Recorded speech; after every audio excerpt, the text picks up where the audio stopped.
Programmes వస్తున్నాయి, చాలా discipline ఉంటారు. మరి దానికంటే తక్కువైన వాళ్ళం కాదు. నేను ఒకటే చెప్తున్నాను, భగవంతుడు అందరికీ జ్ఞానాన్ని ఇచ్చాడు, తెలివితేటలు అందరికీ ఇచ్చాడు. కాబట్టి ఆ తెలివితేటలు జ్ఞానాన్ని మనం చక్కగా వినియోగించుకున్నట్లయితే మంచి స్థాయిలోకి వస్తాం.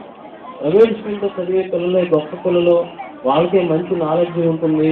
మరి వాళ్ళు మనకంటే మరి ఎక్కువ మార్కులు తెచ్చుకోగలరు, తెలియగల పిల్లలని యూనిగా భావించి చేసుకోండి. ఆ పిల్లల కంటే కూడా మీడియమే మార్పు, మీడియం ఆఫ్ ఇన్స్ట్రక్షన్ ఏదైనా ఉండొచ్చు. ఇప్పుడు చిన్నప్పటి నుండి ఇంగ్లీష్ మీడియం చదివిన పిల్లలు ఉండొచ్చు, తెలుగు మీడియం చదివిన పిల్లలు ఉండొచ్చు. కాబట్టి మీడియంలో కొంచెం మార్పు ఉంటే ఉండొచ్చు, కానీ జ్ఞానంలో తెలియజేట్లో మార్పు లేదు. ఇక్కడే ఉదాహరణగా చాలా మంది పిల్లలు నేను చూశాను. ఇక్కడ డిబేటింగ్ కార్యక్రమం జరిగినప్పుడు శ్రీనివాస పబ్లిక్ స్కూల్ పిల్లల్లో వచ్చారు.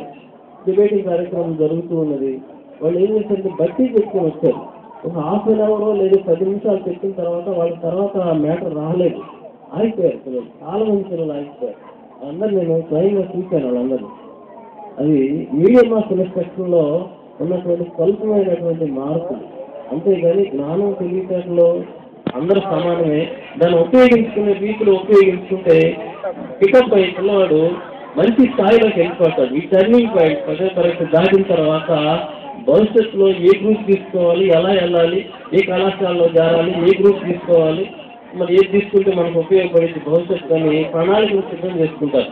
సిద్ధం చేసుకుని ఆ ప్రకారం దాన్ని తీసుకొని మరి ఆ కళాశాలలో చదువుకుని మరి మంచి గ్రూపులు తీసుకున్నట్టయితే చాలా మంది పిల్లలు మంచి స్థాయిలోకి వెళ్ళిపోతారు. మేము ఊహించిన